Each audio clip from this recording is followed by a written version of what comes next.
Assalamualaikum warahmatullahi wabarakatuh. Waalaikumsalam warahmatullahi wabarakatuh. Selamat pagi semuanya. Pagi. Di sini kita akan membahas materi tentang peristiwa G30 SPKI, di mana Ibu akan menjelaskan tentang latar belakang terjadinya peristiwa G30 SPKI. Jadi latar belakang yang pertama yaitu PKI ingin mengubah ideologi kita yang nasionalisme menjadi komunisme. Kemudian yang kedua, adanya ketegangan politik antara PKI dengan TNI AD yang terjadi karena ini mendapatkan persaingan politik. Kemudian PKI ini menyingkirkan petinggi TNI agar bisa merebut kekuasaannya dan mereka menguasai pada waktu itu. Kemudian munculnya ideologi nasionalisme, agama, dan komunisme atau Nasakon yang berlangsung dari tahun 1959 sampai 1965 yang dicetuskan oleh Presiden Soekarno. Yang terakhir, adanya ketegangan politik antara PKI dengan TNI AD, yaitu karena untuk merebut kekuasaan politik pada masa itu. Baik, materi selanjutnya kronologi gerakan 30 September yang terjadi pada malam hari.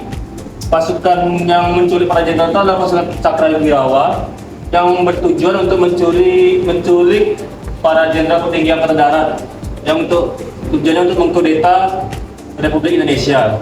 Di sini Bapak akan jelaskan materi tentang korban-korban yang diakibatkan dari peristiwa G30 PKI.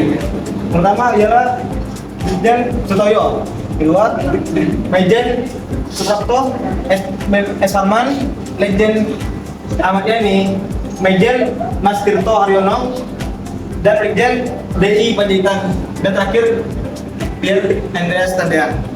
Mereka diculik dan dibunuh dan disiksa secara keji oleh PKI atau pasukan Cakrawirawa yang notabene mereka ialah pasukan pengawal dari Presiden Soekarno. Adapun kenapa kita bisa mengetahui dari kabar-kabar ini, tak lain tak bukan terdekat dari seorang polisi yang bernama Sukiman yang sedang berpatroli di malam kejadian tersebut.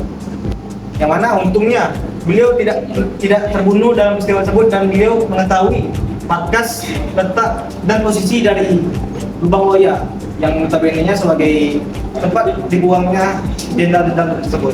Nah, adapun dari polisi Sukiman tersebut yang sedang berpatroli, ia sedang berpatroli di malam kejadian naas tersebut. Yang syukurnya ia tidak terbunuh di malam peristiwa tersebut. Berkat jasa dari beliau, yang mana sekarang kita bisa mengetahui posisi letak dari lubang buaya dan tempat terjadinya peristiwa G30 SPKI tersebut. Yang kita ketahui ialah lubang buaya.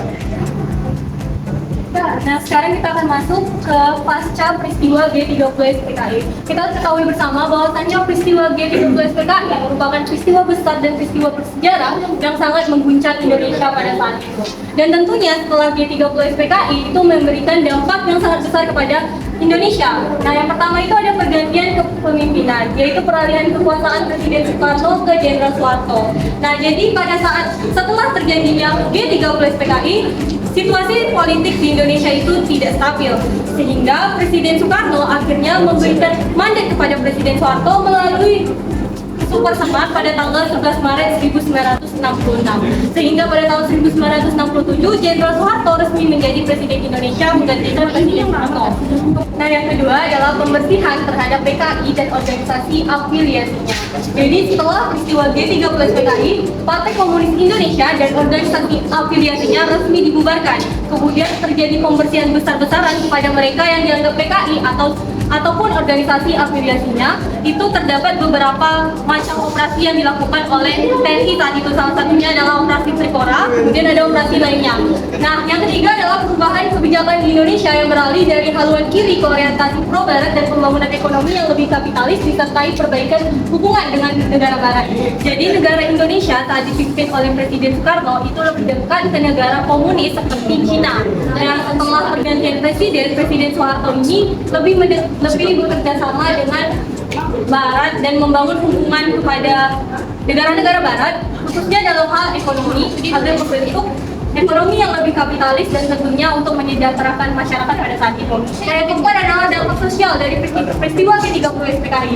Itu adalah munculnya trauma sosial yang berkepanjangan dan stigma terhadap keluarga yang dianggap terkait PKI serta pengawasan ketat terhadap kegiatan politik dan organisasi masyarakat.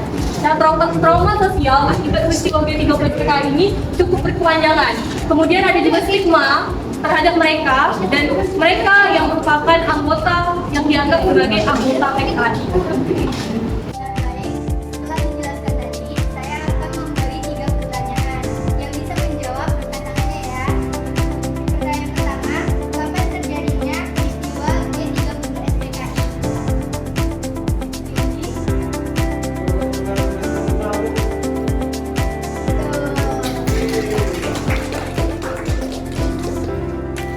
Pertanyaan kedua, siapa saja korban dari G30 SPKI?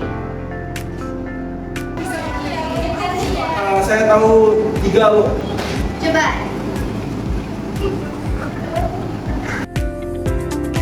Anggrani, Dendean,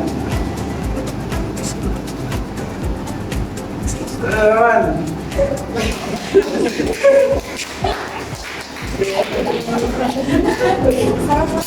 Pertanyaan ketiga, apa yang terjadi dengan PKI setelah G30 SPKI? Jadi Pak, ini bubarkan. Betul.